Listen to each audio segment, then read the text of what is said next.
the Chang here with a couple of thoughts on the Streamlight TLR-7 HL-X, the USB rechargeable version.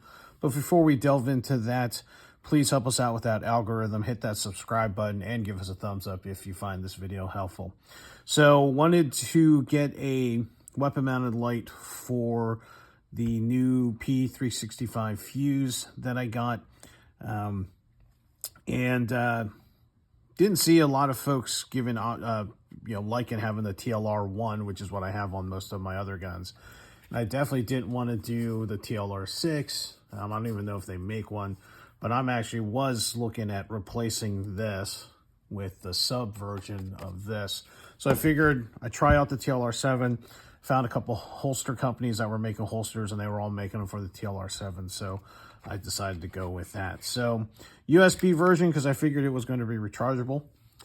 It does take a standard CR123 battery. Might be something like this. But this is the battery that comes with it. So you see it's USB-C rechargeable. There's the port. And it's a CR123 equivalent, but they call it an SL-B9. This is my first beef. When I was thinking that this was rechargeable, it would be something that had a plug on the side that I would just plug in. And well, guess what? Yeah, it's a rechargeable battery, but you have to take the light off to actually get to the battery to take it out to actually charge it. Total run time, they say anywhere between an hour and a half to 2 hours. You can run a CR123, but that's going to give you less run time. So packaging here comes with a USB charging cable, stickers and stuff. I've already kind of mashed my way into the parts here, putting this on so I could take it out to the range. But you have all these, what they call locating keys. Streamlights have these keys that you put across the top.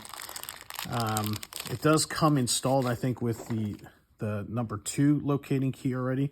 I don't know if you can all see that, but it says Universal-2.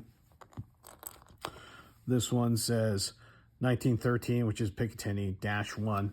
So each one of these, as you snap them in, they'll actually locate the rail in different spots.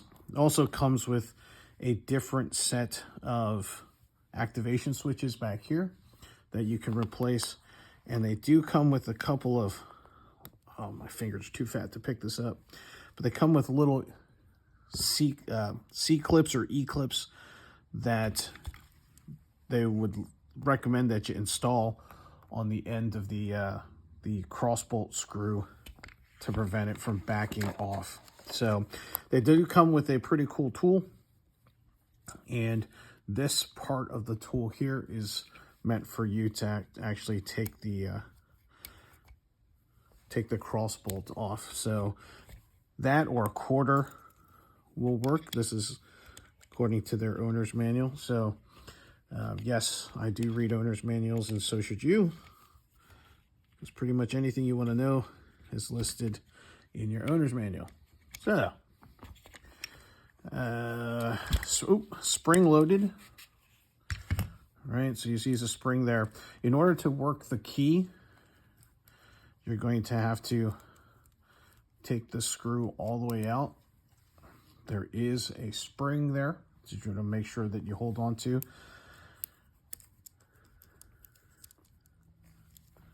And this just wiggles outwards. So depending on where you want your light to sit, right, this key here locates it into the different pick rails. So this is about as far back as it will go. And if you see, this is the 3. I believe it comes installed with the number 3. And this fits it about here. I'm not too much of a fan where this is, but this is where it is going to go for now. So if you were going to relocate, basically you take this front part of the key, peel up, and then you would back end lay it down, and this would give you a different option depending on the firearm that you're using.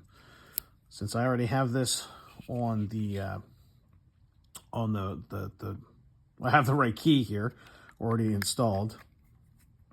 Let's go ahead and get this placed on the rail. Excuse me, it's allergy season here. Get this pushed into the side here. Go ahead and reinstall this just enough so that the threads are biting.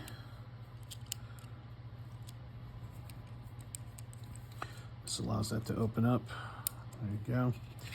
You want to do one side and then clip on the one side and then the other.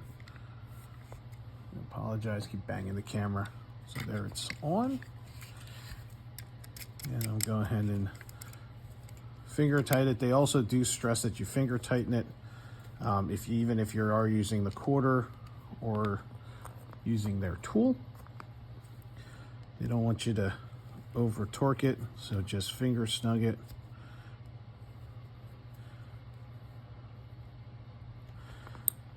All right, and that's pretty much it. Now, cool feature here, right here, if you can see that.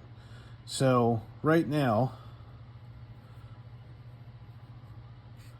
if I have this line here with this filled in circle, the light will turn on. But if I take that line and line it up with the open circle, the light will not turn on, so won't accidentally turn on. If I leave it here, if I'm carrying, that'll allow me to actuate the switches. So, momentary on. There you go. I can also have it permanent on. So, pretty neat. And it is bright. It's 1,000 lumens. I'll see if I can insert a picture here. I'll turn off the lights and take a picture and do a little video here that I'll end with. So give me a second. We'll get to a dark spot here, and I'll give you a sample of how bright it is. I want to show you all a quick light comparison. This is the TLR-6. All right. And this is the TLR-7. There's the 6. There's the 7. So definitely much brighter. All right, hopefully you found that light comparison helpful here. Changing the battery. So pros, now that I have actually a relocated key here, I'll put a card to that video in there. It's from MIE Productions. With the relocation key, my finger actually reaches the switch a lot better. I like having these little tiny switches here. The paddle front ones from the TLR-1. Yeah, good, but not great. Cool thing about this, and now earlier I talked about the fact that you couldn't just plug in the light. I guess the easy thing, unlike the TLR-1, I don't have to take the light off the rail to get to the battery compartment. This actually unscrews. And there you go. There is the Streamlight battery. Cool thing with the Streamlight battery, you can program your output levels.